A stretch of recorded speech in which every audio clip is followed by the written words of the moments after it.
सुरभि, तुम्हारा गुस्सा बिल्कुल सही है, लेकिन थोड़ा परिस्थितियों को भी देखना जरूरी है सुरभि। हर बुराई के खिलाफ आवाज उठाने का अधिकार है तुम्हें, लेकिन उसके लिए सही समय का इंतजार करो। मैं भी माई के अंधविश्वासों से असहमत हूं, लेकिन हमारी लाइफ में और भी बड़ी प्रॉब्लम्स हैं सुरभि। अब देखो ना, तुम तो अच्छी तरह से जानती हो कि जिस बात को हम छुपाने की कोशिश कर रहे थे, कल इतनी बहस और बातचीत करने के बाद वो बात खत्म हुई। मैं नहीं चाहता हूं कि किसी भी नई बात को लेकर कोई तुम्हें या हमारे होने वाले बच्चे को परेशान करे, इसीलिए मैं भी चुप रहता हूं। और मैं चाहता हूं कि तुम भी ना तो माई से, ना ही इस घर के किसी भी और सदस्य से किसी भी बहस में पड़ो। तुम समझ रही हो ना कि मैं क्या कह रहा हूं?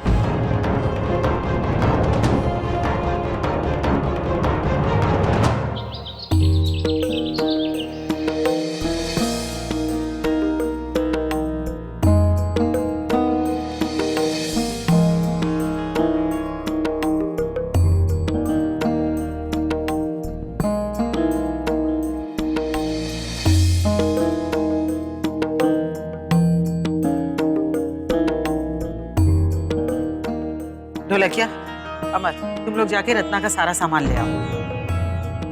कपड़ा, लत्ता, गद्दा, तकिया, जौन भी चीज इस्तेमाल करती थी। पुष्पा, तुमने सब चीजें अलग से रख दी थी ना? दोनों चीज छूटी तो नहीं? जी माई जी, हमने रत्ना का सारा सामान अलग से निकाल के रख दिया, कुछ भी नहीं छूटी। ठीक है, तुम लोग फटाफट ले आओ।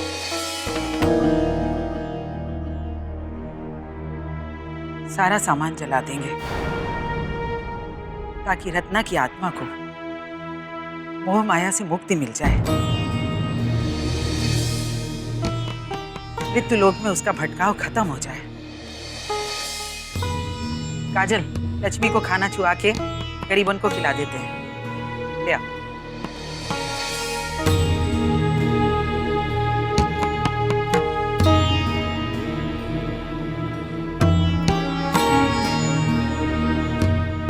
अरे अरे, ये क्या कर रही हो?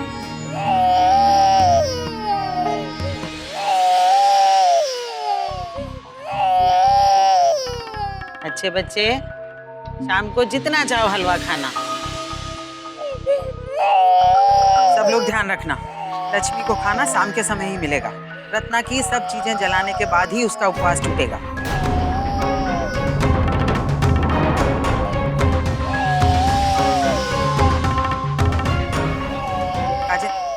लक्ष्मी को तनिक उधर ले जा, खाना देख के और रोई।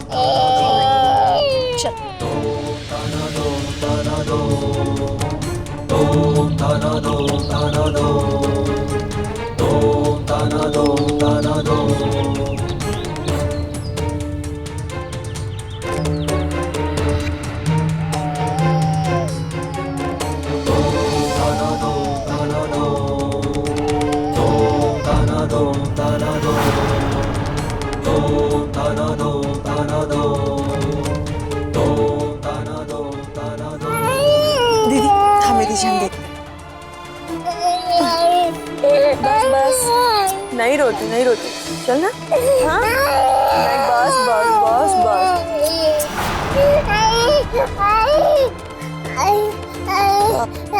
हम इसे अंदर लेके जाते हैं।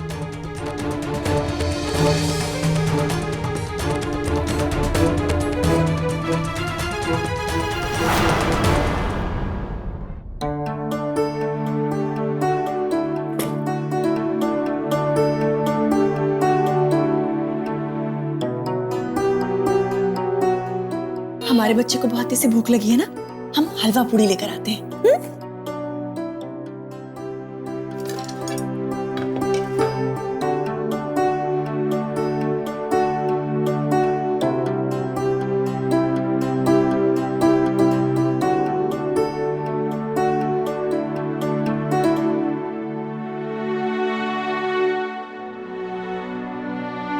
अच्छा है?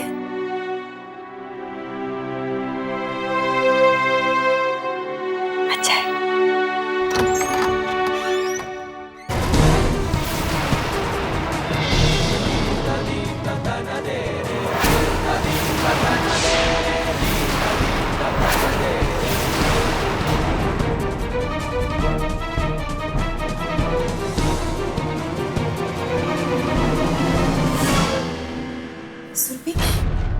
तुमने क्या किया? मेरी बच्ची का उपवास खंडित कर दिया। हमने कोई उपवास खंडित नहीं किया है, हमने तो एक भूखी प्यासी बच्ची को खाना खिलाया है। दीदी, आप तो एक माँ है ना, आप ये सब कैसे देख रही हैं कि आपकी अपनी बच्ची सुबह से भूख से तड़प रही है, रो रही है। एक 2 साल की बच्ची को भूखा प्यासा रखकर इस घर में से संस्कारों का नाम दिया जाता है।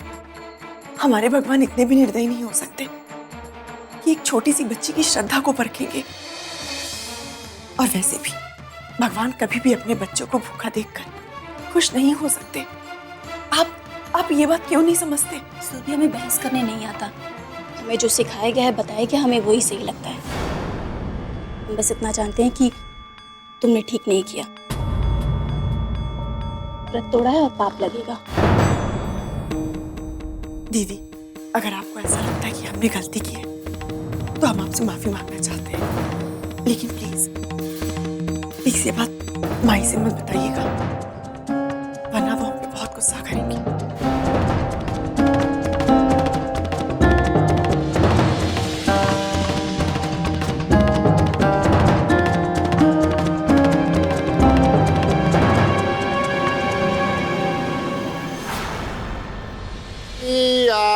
दाऊ जी को भैया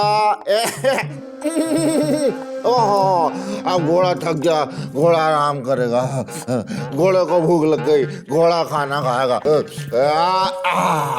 अब घोड़ा दौड़ेगा, अब घोड़े को भूख लगी, घोड़ा खाना खाएगा। अरे मामा जी, आपको और सम्राट को ऐसे हंसते खेल के देख के आनंद आ गया। देखा कैसे जोड़ी जम रही है दादे और पोते की।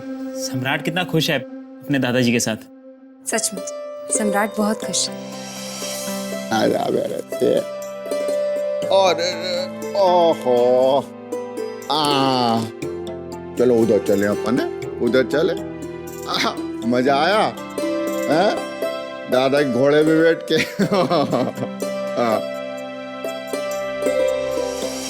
बेटा ऐसा उसे झूठ ना निकले। सम्राट के चेहरे पे जो हंसी खुशी देख रहे हो ना, वो मेरी वजह से नहीं है, निधि बिटिया। इसके चेहरे पे जो हंसी के लिए ना वो हमारी निधि की देन है। जिस दिन से आई है पूरा घर को संभाल लिया। मतलब सम्राट को तूने बड़ा अच्छी तरह से संभाल लिया बेटा। जब से पता नहीं क्या हाल होता मेरे बेटे का।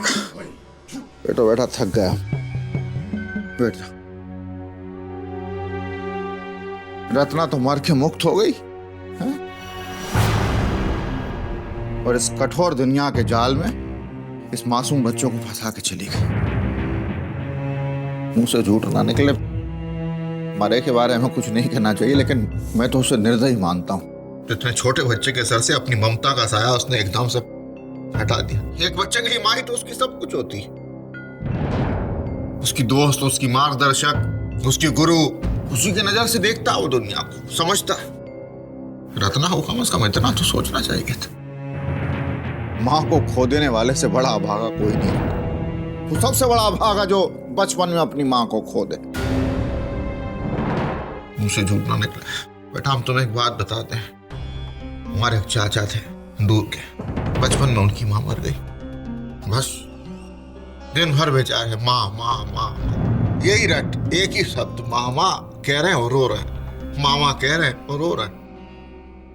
सब परेशान, क्या करें। तो बाद में तो ये हालत हो गई कि कोई भी औरत उनको दिखती उसके पीछे दौड़ पड़ते, माँ माँ माँ माँ माँ, पकड़ पकड़ के उनको लाते।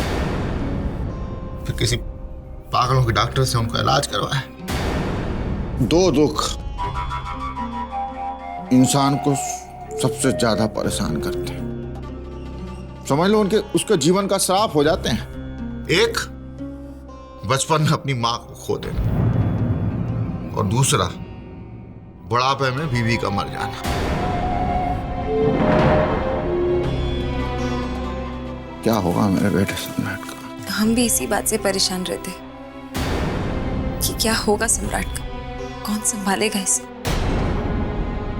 हम तो कुछ ही दिनों में यहाँ से चले जाएंगे, फिर क्या होगा? मुझसे झूठ ना निकले। ये चिंता तेरी एकदम सही है बेटी। तुम्हारी चिंताओं को दूर करने का एक उपाय है हमारे पास। तुम सम्राट के पास यहीं रह जाओ हमेशा के लिए। मेरा मतलब है कि इसी घर में सदा के लिए। क्या सम्राट, मासी को नहीं छोड़ना ना, है ना? मासी को प्यार करता है ना?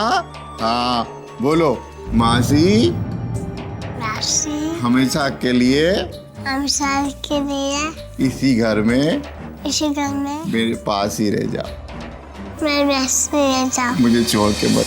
मासी से बोल, बोलो मासी आपसे मुझे कभी कभी मत जाना।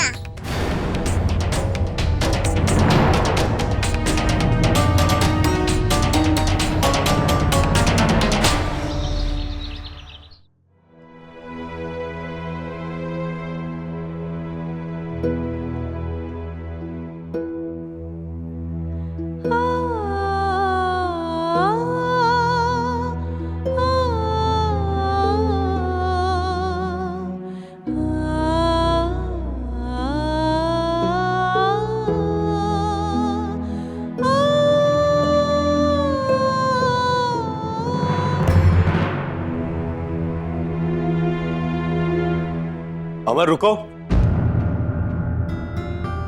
जी भैया। ये रत्ना दीदी का सामान लेकर कहाँ जा रहे हो? भैया वो माई ने कहा है कि रत्ना दीदी का सारा सामान कमरे से निकाल के बाहर रख दो। क्यों? पता नहीं।